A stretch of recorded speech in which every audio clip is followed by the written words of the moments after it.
उहाँहरूको विचार कहाँ थियो? विचार त अचार भइसक्यो नि।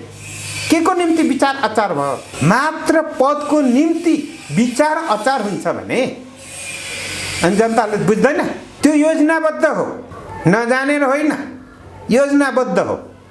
एक किसिमको आक्रोश हो। देशभरि स्वतन्त्र रूपमा जितेका मानिसहरू सबै पूर्ण रूपमा स्वतन्त्र होइनन्। धरान र काठमाडौँले फरक किसिमको सन्देश दिएछ। यी दुईटै ठाउँमा स्वतन्त्र आउनु भनेको राजनीतिक पार्टी बीचको झगडा, यसलाई नकारात्मक रूपमा बुझ्नु हुँदैन। दीर्घकालीन रूपमा भन्ने हो भने राजनीतिक पार्टीमाथि उठाएको प्रश्न हो। आफ्नो कमजोरी आफूले स्वीकार्नुपर्छ। एक्लै चुनाव लड्ने हिम्मत एमालेसँग न नेपाली काङ्ग्रेसको छ, न माओवादीसँग छ, न अन्य पार्टीहरूको छ। नेपाली काङ्ग्रेस त सबभन्दा बुढो पार्टी, सबभन्दा बलियो पार्टी, राष्ट्रिय अन्तर्राष्ट्रिय सबभन्दा बढी सहयोग प्राप्त गरेको पार्टी आज एक्लै एमालेसँग उभिन तयार छैन। अहिले पनि नेकपा एमालेको शक्ति कमजोर भएको होइन। उनीहरू बाँचुन्जेल एमालेसँग एक्लै लड्ने हिम्मत नभएकोले गर्दाखेरि, एक्लै हिम्मत नभएको कारणले गर्दाखेरि हामी एक्लै लड्दैनौँ, गठबन्धन साथ एमालेलाई सँग लड्छौँ भनेको। उहाँहरू पार्टी विभाजन भने पनि, केहीले चोइटियो भने पनि मैले भन्दा त भगौडा नै भनेको छु। पार्टीबाट भागेकाहरू मलाई धेरै दिन गठबन्धनको नाममा रहनु होला भन्ने लाग्दैन। तपाईँको निष्ठा के, तपाईँको आस्था के को निम्ति आन्दोलन गर्नुभयो?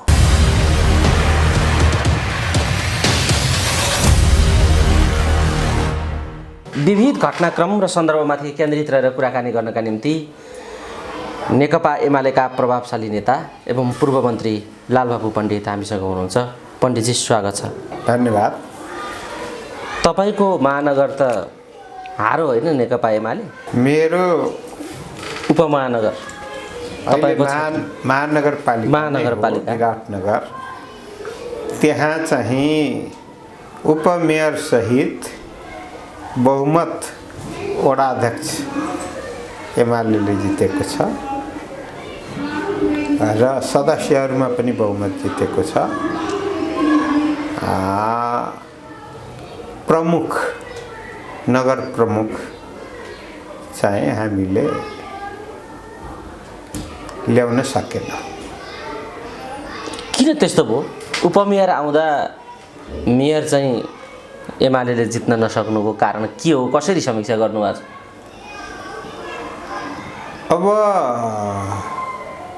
मेरो गृह जिल्लामा भन्नुपर्दा गठबन्धन हुँदाहुँदै पनि हामीले मुख्य पदहरू 60% जितेका छौँ र विगतभन्दा हाम्रो यसपटक सन्तोषजनक त नभनौँ तर प्रगति चाहिँ हामीले नगरपालिकाहरू र गाउँपालिकाहरू थप जितेर हामी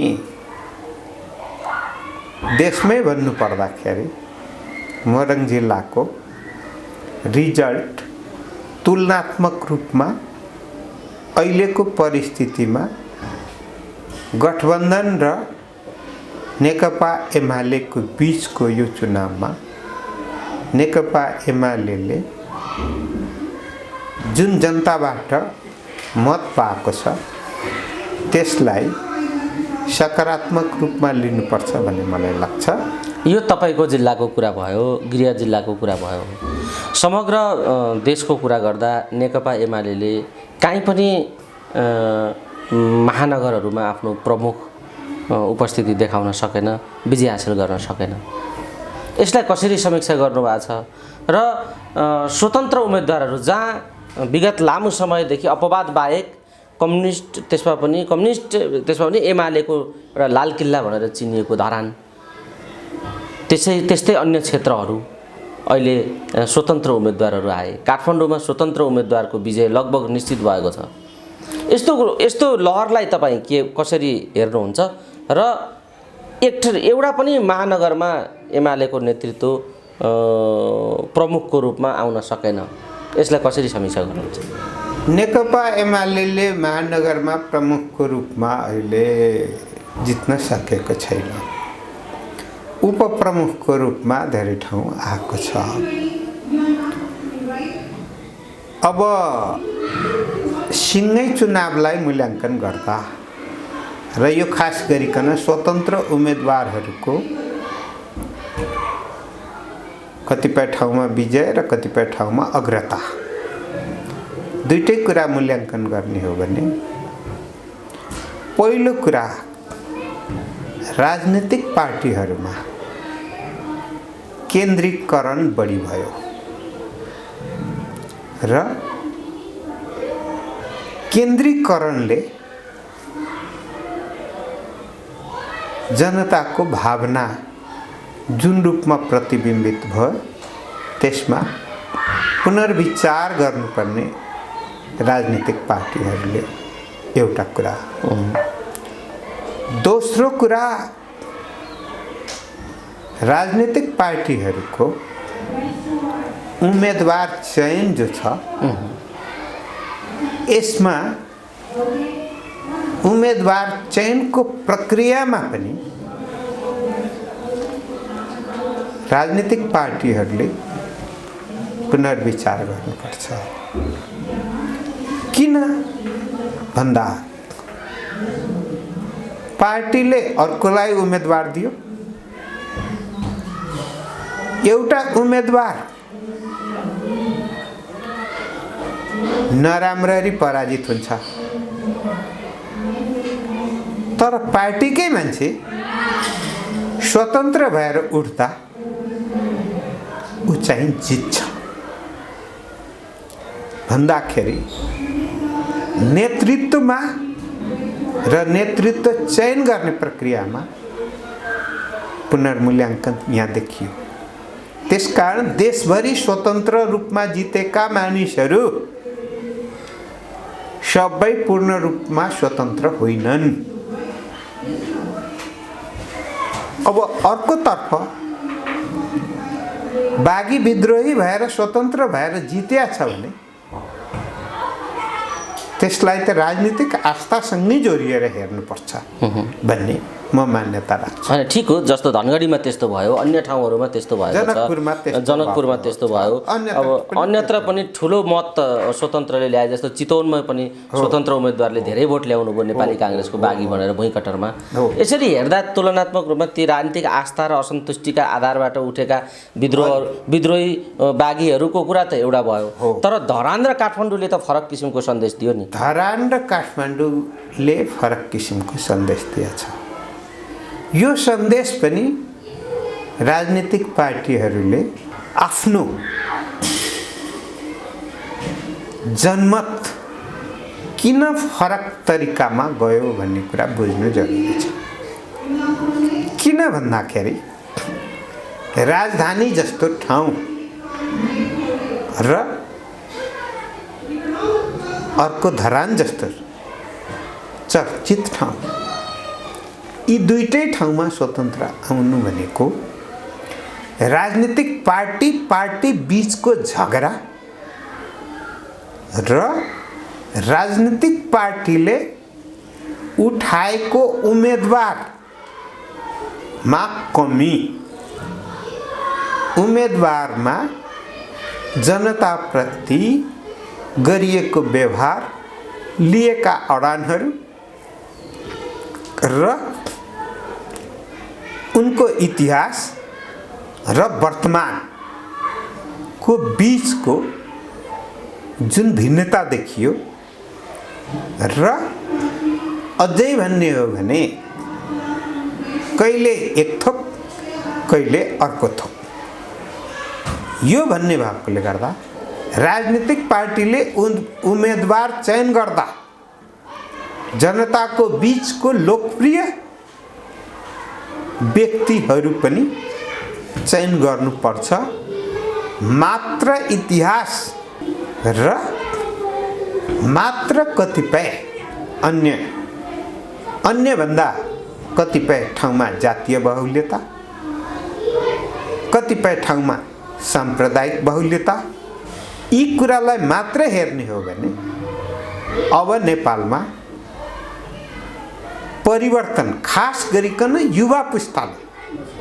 युवा पुस्ता सङ्कुचित घेरामा अटाउन सकिरहेको छैन र उसले फराकिलो सोच र फरासिलो माइन्डसेट को साथमा आएकोले गर्दाखेरि युवाको सोचलाई पनि राजनीतिक पार्टीहरूले ब्रान्डेड युवा होइन, साँच्चैको युवाको सोचलाई प्रतिबिम्बित हुने गरिकन अझै सन्तुष्टि हुने गरिकन आफूलाई परिवर्तित गर्नुपर्छ भन्ने लागिरहेको छ। त्यसकारणले गर्दाखेरि यसलाई नकारात्मक रूपमा बुझ्नु हुँदैन, सकारात्मक रूपमा बुझेर त्यो सकारात्मकता आफ्नो बीचमा परिवर्तन गरेर ग्रहण गर्नुपर्छ। अनि त्यसबाट बहुदलीय व्यवस्था र अझै यो संसदीय व्यवस्था जुन छ र राजनीतिक पार्टीहरू आफूलाई परिष्कृत गर्दै लाने हो भने जनताको बीचमा राजनीतिक पार्टी बाहेक छिटफिट रूपमा आउनु अलग कुरा हो, आइरहन्छ। तर राजनीतिक पार्टीलाई हेर्ने दृष्टिकोणमै परिवर्तन गरेर स्वतन्त्रतिर बहकाउ देखिनु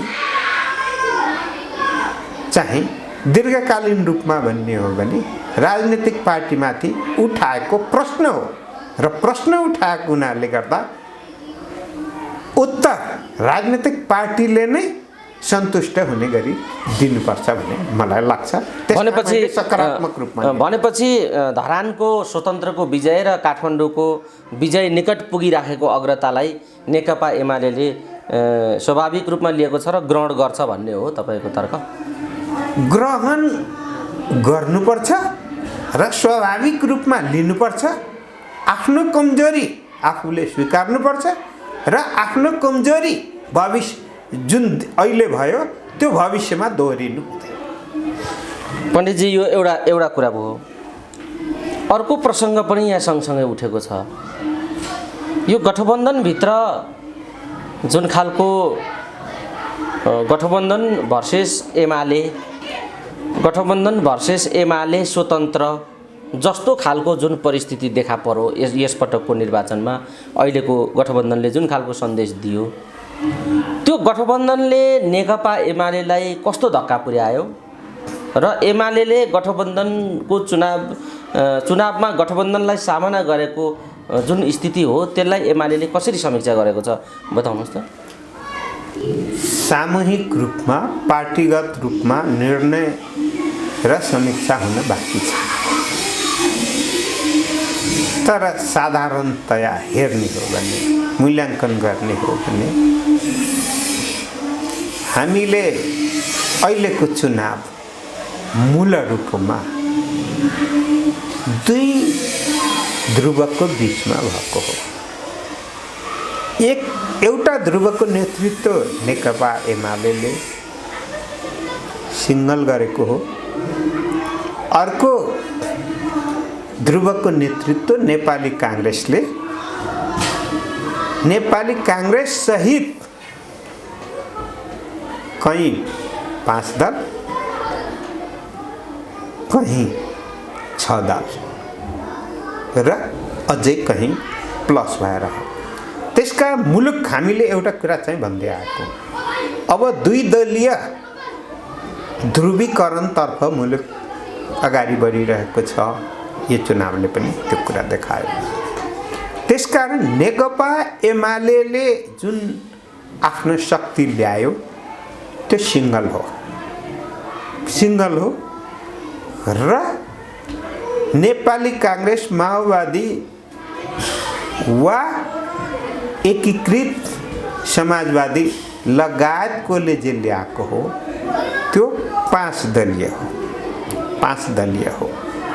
त्यस कारणले गर्दाखेरि एक्लै चुनाव लड्ने हिम्मत एमालेसँग न नेपाली काङ्ग्रेसको छ, न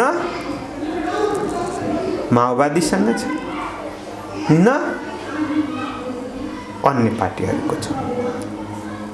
सामूहिक रूपमा ल्याएको र एक्लै ल्याएकोमा यदि भागभण्डा गरेर हेर्ने हो भने, त्यहाँभित्र भागभण्डा गर्ने हो भने अहिले पनि नेकपा एमाले स्थानीयमा पनि मतको हिसाबले पनि भन्ने हो भने सबभन्दा ठुलो पार्टी हो।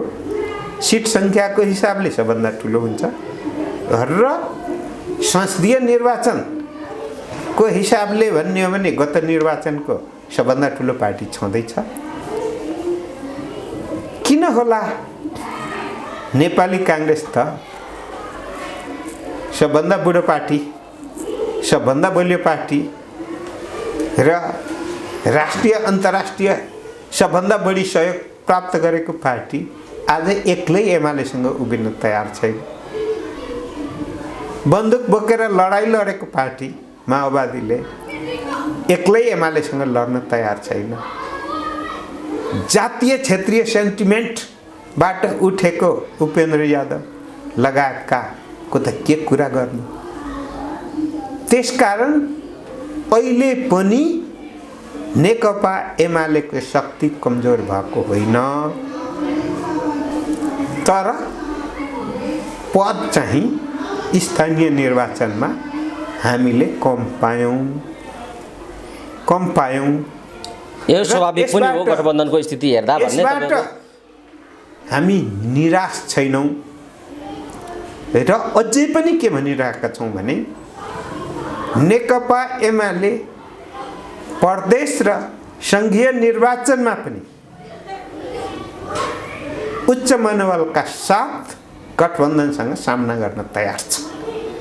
अर्कोतर्फ नेपाली काङ्ग्रेस माओवादी लगायतकोले के भनिरहेका छन् भने यो गठबन्धन त 20 वर्षसम्म चल्नुपर्छ। 20 वर्षसम्म चल्नुपर्छ भनेको आफ्नो यी नेताहरूले आफ्नो जिन्दगीभरि चलाउनुपर्छ भनेको। चल्छ चल्दैन अलग कुरा हो, तर जिन्दगीभरि चलाउनु। यसको मतलब यी नेताहरू जो अहिले गठबन्धनका नेताहरू छन् उनीहरू बाँचुन्जेल एमालेसँग एक्लै लड्ने हिम्मत नभएकोले गर्दाखेरि,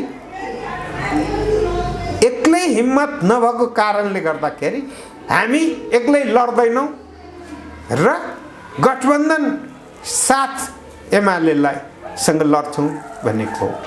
अर्को कुरा, उनीहरूको उद्देश्य त नेकपा एमालेलाई जिरोमा पुर्याउने थियो नि, समाप्त पार्छु भन्ने थियो नि त।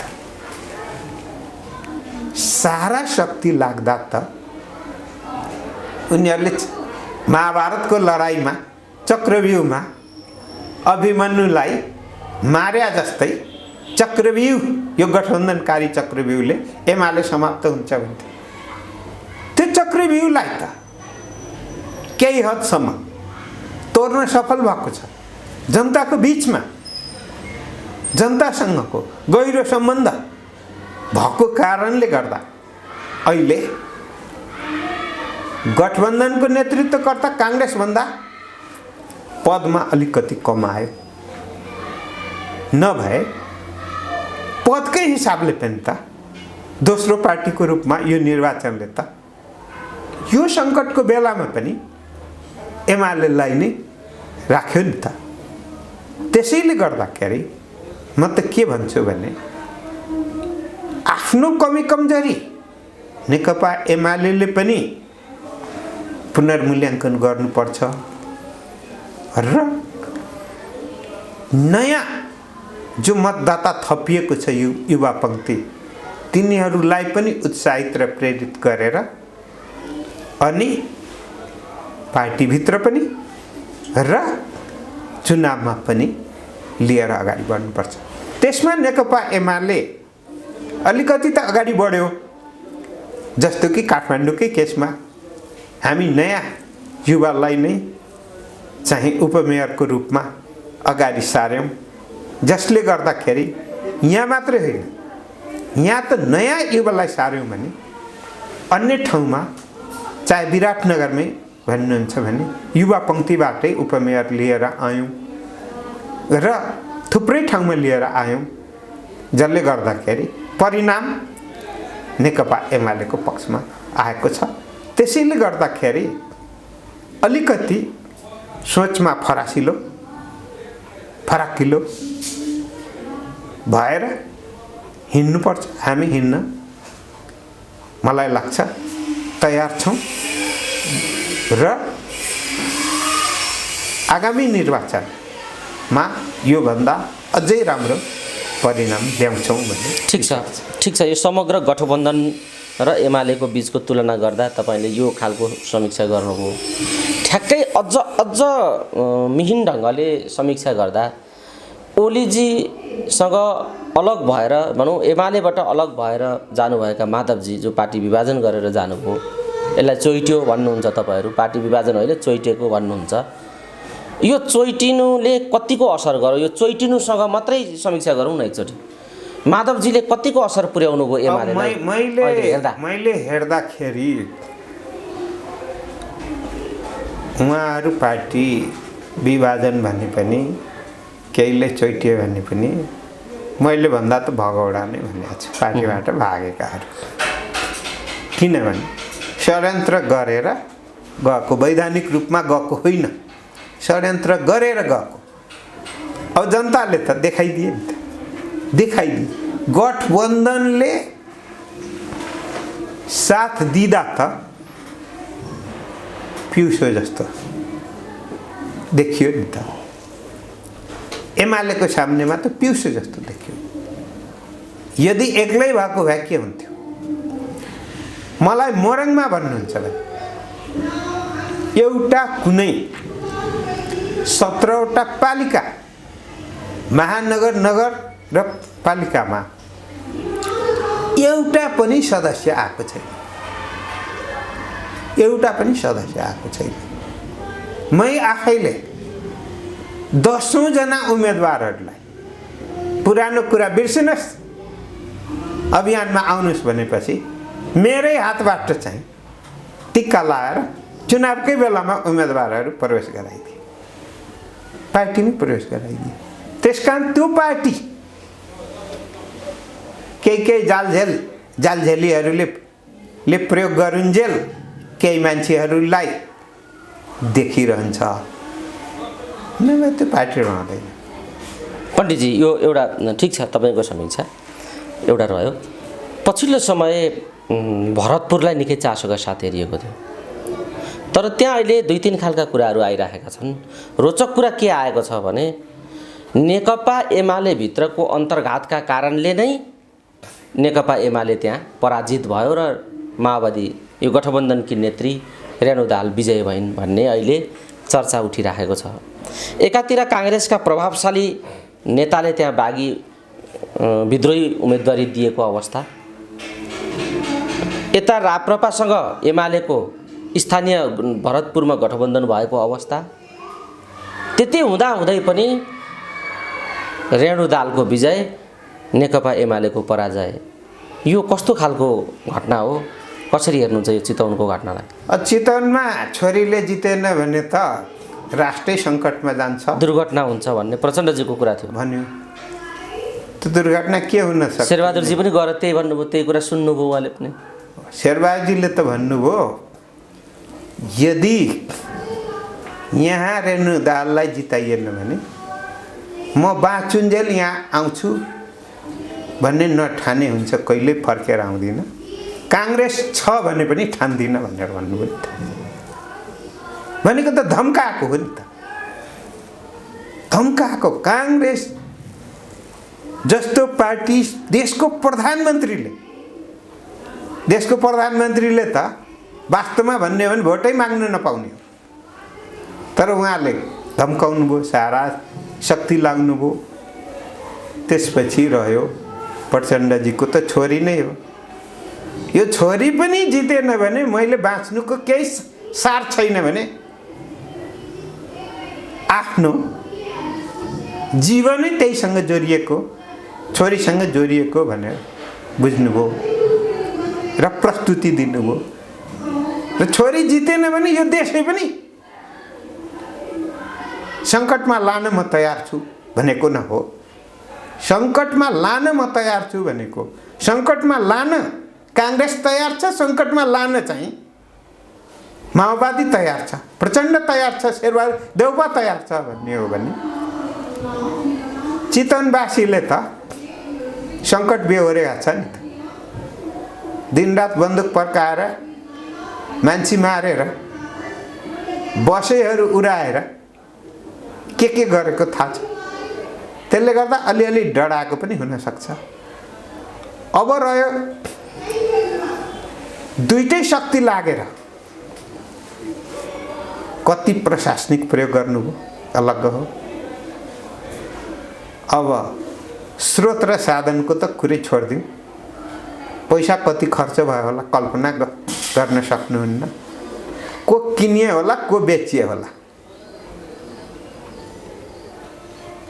त्यो चाहिँ अलग कुरा हो। तर हामी के भन्छौँ भने जनताको अभिमत बाक्साभित्र थियो।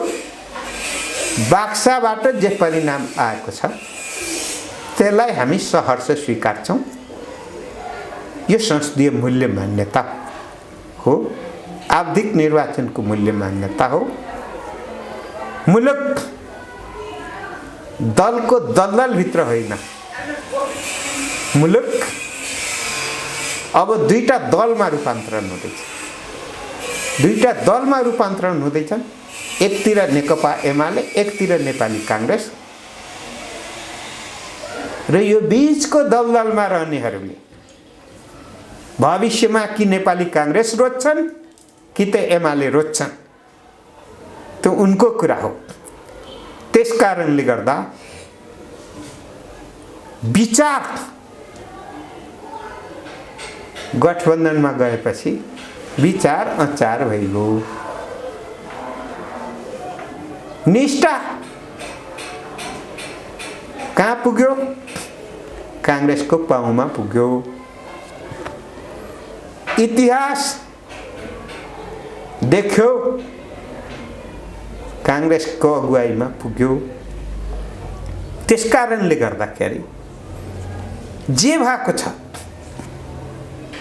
यसलाई एउटा कुनाबाट हेर्ने भने सकारात्मक रूपमा बुझ्नुपर्छ। हैन, तपाईले दुई दलीय कुरा चुनावको बेलामा पार्टी खोल्ने, च्याखे थाप्ने र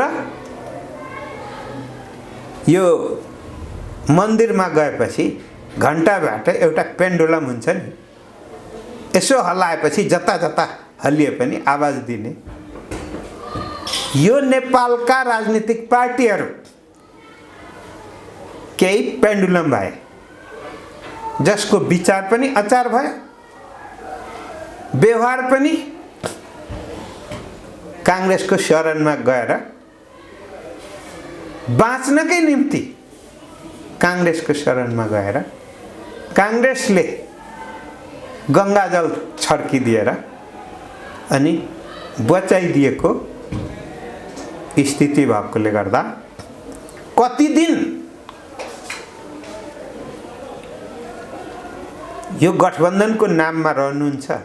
मलाई धेरै दिन गठबन्धनको नाममा रहनु होला भन्ने लाग्दैन।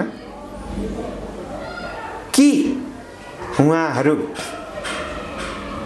काङ्ग्रेसमा आउनुहुन्छ, केही एमालेमा आउनुहुन्छ, अनि केही निराश भएर नागरिक भएर बाँच्ने स्थिति हुन्छ। आफ्नो पार्टी अस्तित्वमा राख्न सक्ने हैसियत अब हुँदैन। पण्डितजी, तपाईँले यसो भन्दै गर्दा मुलुक दुई दलीय सिस्टममा गयो कि त उहाँहरूले काङ्ग्रेसको घन्टी भिकमा झुन्निएको रालो भएर त्यतै बस्नुपर्छ, काङ्ग्रेसै हुनुपर्छ हो कि त एमालेमा आउनुपर्छ भन्ने खालको कुरा तपाईँले राख्नुभयो। यत्र धेरै पार्टीहरू छन्, यो बिचमा यो द्विदलीय सिस्टममा कसरी जान्छ देश, एउटा गम्भीर प्रश्न त यही छ। दोस्रो कुरा, अहिले गठबन्धनको समीकरण परिवर्तन गरेर प्रचण्डजी एमालेतिर आउँदै हुनुहुन्छ भन्ने चर्चा पनि सँगसँगै आएको छ। तपाईँले पनि काहीँ न काहीँ उनीहरूको विकल्प अब कि यता आउने कि काङ्ग्रेसमा लाग्ने भन्दा अर्को छैन भन्ने तपाईँले औल्याइराख्नु भएको छ। प्रचण्डजीको अभिव्यक्ति त्यस्तै किसिमको आइराखेको छ, नारायण काजी लगायतका अन्य नेताहरू पनि त्यस्तै खालको एमालेसँग अलिकति निकट बन्ने खालका अभिव्यक्तिहरू उहाँहरू दिइराख्नु भएको छ। र एमाले त मलाई प्रधानमन्त्रीकै अफर गरेको छ र पनि मैले मानिनँ पनि भन्न भ्याउनुभयो प्रचण्डले हिजो अस्तिका दिन। के पाकिरहेछ फेरि खिचडी बताउनुहोस् त? एमाले र माओवादीको फेरि गठबन्धन बन्दैछ भित्रभित्र? अहिले खिचडी केही पनि पाकेको छैन। यी कुरा किन आइराखेका छन् त? अब मिडिया हो, कसैले नबोलिकन पनि अहिले नेपालका मिडियाहरूले बोलेको कुरा लेख्नु त ठिकै कुरा हो, तर नबोल्दै नबोलिकन चाहिँ आफ्नो भ्यू चाहिँ त्यहीँ राखेर मिडियामा प्रचार गरिदिने मिडिया छन्। राजनीतिमा सधैँ दुश्मन र सधैँ मित्र हुँदैन। कहिले भन्ने हो भने शेरबहादुरजीले प्रचण्डजी सहितको टाउको मूल्य तोक्नुभयो नि त, अहिले त्यही शरणमा हुनुहुन्छ। तर त्यही पनि उकुस मुकुस छ, दबाब त उहाँलाई छ नि त। धरातल के, तपाईँको निष्ठा के, तपाईँको आस्था के को निम्ति आन्दोलन गर्नुभयो, के परिवर्तनको निम्ति आन्दोलन गर्नुभयो? अहिले सबै कुरा त्यागेर तपाईँले अस्ति देख्नुभयो होला नि, धोती र टोपीको झगडा गराउने उपेन्द्र यादव होइन, अस्ति त ढाका टोपी लाएर भाषण गर्दै गरेको सुन्नुभयो नि त। उहाँहरूको विचार कहाँ थियो? विचार त अचार भइसक्यो नि। के को निम्ति विचार अचार भयो भन्नुहुन्छ भने मात्र पदको निम्ति, मात्र पदको निम्ति विचार अचार हुन्छ भने अनि जनताले बुझ्दैन। अहिले विराटनगरमा भूपेन्द्रजीले जबरजस्ती आफ्नो छोरालाई उपमेयर बनाउनको निम्ति गठबन्धन गर्नु, जनताले के गरे? उम्मेदवारले पाउने भोटभन्दा बढी भोट उपमेयरको दिनेले त एमालेलाई दिए, जिताइदिए। बाँकी के गरे भने इनभ्यालिड हुने गरेर मत दिएर बदर गरिदिए। 34,000 भोट बदर गरिदिए। त्यो योजनाबद्ध हो, नजानेर होइन, योजनाबद्ध हो। एक किसिमको आक्रोश हो कि नेताहरू, पार्टी, कतिपय पार्टी कसको निम्ति भन्दा लाभको केही कुरा आयो भने, अवसरको केही कुरा आयो भने पहिला आफ्नो शाखा सन्तान, आफ्नो परिवार, त्यसपछि परिवारको नजिकका र त्यसपछि भने बलिया र यसो कसले भेटी चढाउँछ भन्ने खोज्न थालेपछि जनताले जवाब दिँदैन, दिन्छ कि दिँदैन? जनताले त दिए जवाब। अनि साँच्चै जनताको समस्यासँग, साँच्चै जनतासँग पवित्र उद्देश्यले लागेका छन् भने, राजनीतिक पार्टीलाई पार्टीको तर्फबाट लागेका छ भने पार्टीलाई, होइन भने स्वतन्त्रै रूपमा लागेका छन् भने पनि त जनताले त पुर्याइदिँदो रहेछ नि त, पुर्याइदिँदो रहेछ नि त, देखियो नि त। त्यसै कारणले गर्दाखेरि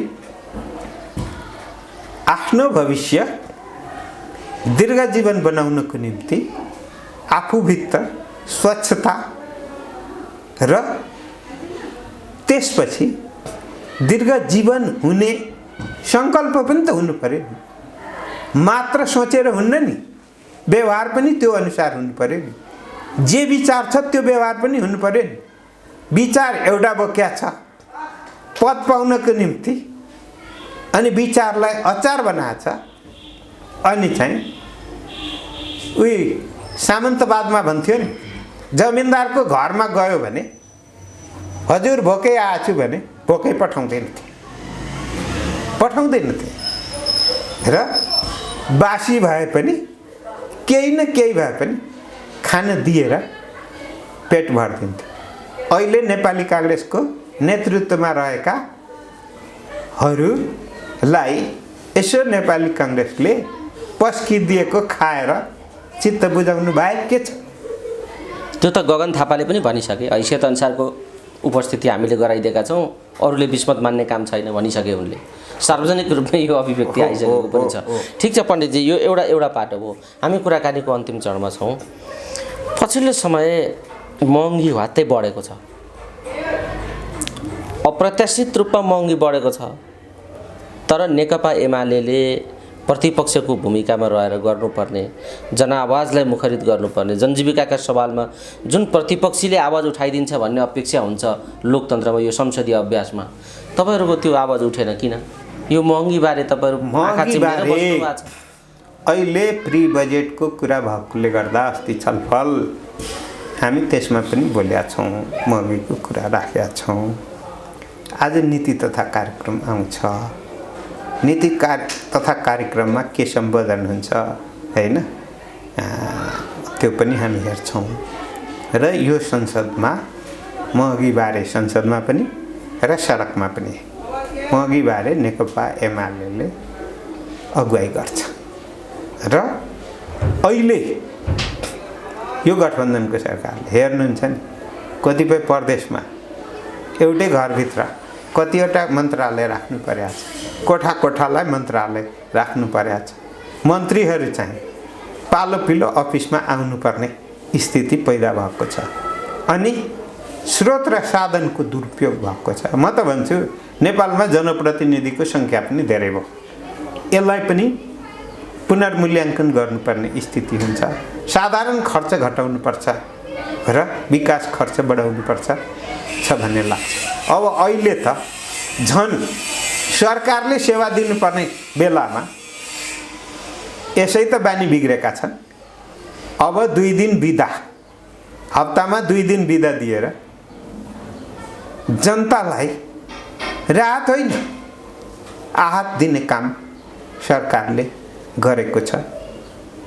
म यो 2 दिन बिदा तुरुन्त फर्काउनुपर्छ र यो 2 दिन बिदाले पेट्रोल र डिजलको खर्च घट्छ भने यो मुद्दाको न्यानो जस्तै चाहिँ अहिले यो सरकारले महसुस गरेको छ। त्यसकारणले नियन्त्रण प्रणाली मार्फत गर्नुपर्छ, नियन्त्रण थुनेर हुन्न। पण्डितजी, तपाईँ सुशासनको कुरा गर्नुभयो, अहिले तपाईँले राम्रो एउटा कुरा पनि गर्नुभयो। जनप्रतिनिधिको सङ्ख्या पनि ठुलो भयो, संसदकै सङ्ख्या पनि ठुलो भयो, मन्त्रालयको सङ्ख्या ठुलो भयो, यो अनावश्यक खर्च अब धान्न सक्ने स्थिति पनि छैन भन्ने खालका कुरा चौतर्फी उठिराखेका छन्। तपाईँले पनि यो विषयलाई राख्नुभयो। अहिले यो सँगसँगै एउटा कुरा अर्को के उठेको छ भने, तपाईँ एकदम यो कुरालाई बुझेको नेता हुनुहुन्छ, सुशासनको पक्षमा आफ्नो सकेसम्म आफ्नो बलवर्गतले भ्याएसम्म अभ्यास पनि गर्नुभयो आफू मन्त्री हुँदा र आफ्नो कार्यकालमा। एउटा बताइदिनुहोस् त, यो आयल निगम अहिले निजी क्षेत्रलाई दिने भन्ने खालको चर्चा उठेको छ। यो आयल आयात गर्ने पेट्रोल पम्पहरू जसरी अहिले सञ्चालन भइरहेका छन्, आयल निगम जसरी डुबो घाटामा गयो भनिराखिएको छ, यही बिचमा अहिले यो निजी क्षेत्रलाई दिने भन्ने चर्चा उठेको छ। यो निजी क्षेत्रलाई दिनु उचित छ कि छैन? दिनु किन पर्छ? दिँदा घाटा हुन्छ कि नाफा हुन्छ? यो घाटा कसरी कम हुन्छ निजी क्षेत्रलाई दिँदा? या यो दिने नीति एकदमै गलत र देशको हित विपरीत छ? के छ यो, के भन्नुहुन्छ तपाईँ यो विषयमा बताइदिनुहोस् त। प्रतिस्पर्धी भएन भने सेवा प्रवाह र मूल्य नियन्त्रणमा समस्या उत्पन्न हुन्छ। यदि आयल निगमभन्दा सस्तोमा ल्याएर जनताको बिचमा र गुणस्तरीय म व्यापार गर्छु भन्ने हो भने के अप्ठ्यारो हुन्छ? मैले बजारमा आयल निगमको सेवा निजी क्षेत्रले दिने तर विकटमा नदिने भन्ने चाहिँ हिसाबले सोच्यो भने हुँदैन। मात्र नाफा कमाउने हिसाबले सोच्नु हुँदैन। जसरी आयल निगमले सेवा दिइरहेछन् त्यो भन्दा सस्तोमा र जहाँ जहाँ आयल निगम छ त्यो ठाउँमा चाहे पहाड, हिमाल, तराई, गाउँ, सहर, पूर्व, पश्चिम सबतिर पुर्याउँछु भन्ने हो भने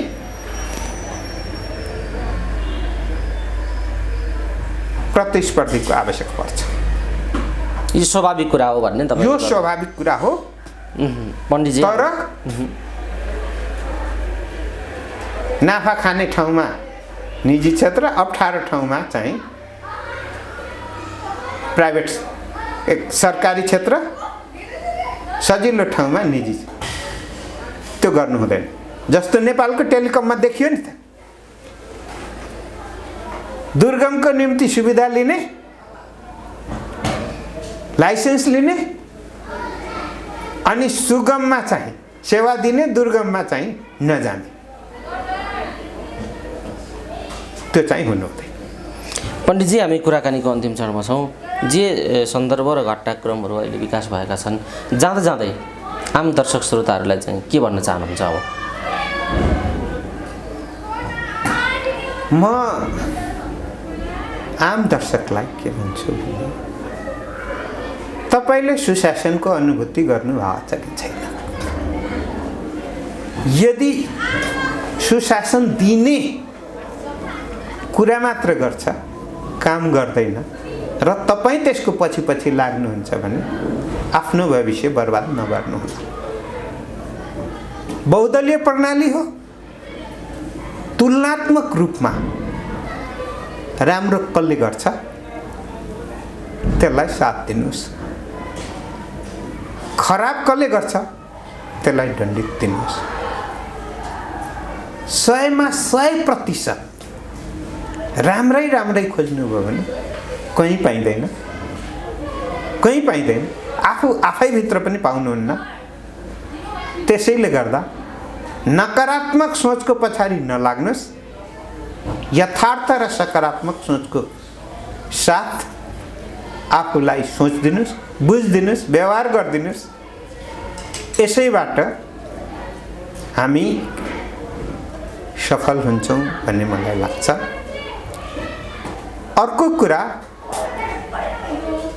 म आफू त केही गर्दिनँ तर आशा चाहिँ सबथोक गर्छु, आशा चाहिँ सबथोक गर्छु, आफू त केही गर्दिनँ भन्ने हो भने कर्तव्य बिनाको अधिकारको कुनै अर्थ हुन्न, त्यसले परिणाम दिँदैन। अधिकार र कर्तव्य सँगसँगै जाने भएकोले गर्दा तपाईँ आफ्नो अधिकारको उपयोग गर्दा कर्तव्य पनि पुरा गरिदिनुहोस् भन्ने आग्रह गर्न चाहन्छु। हवस्, समय दिनुभयो, यहाँलाई धेरै धेरै धन्यवाद छ।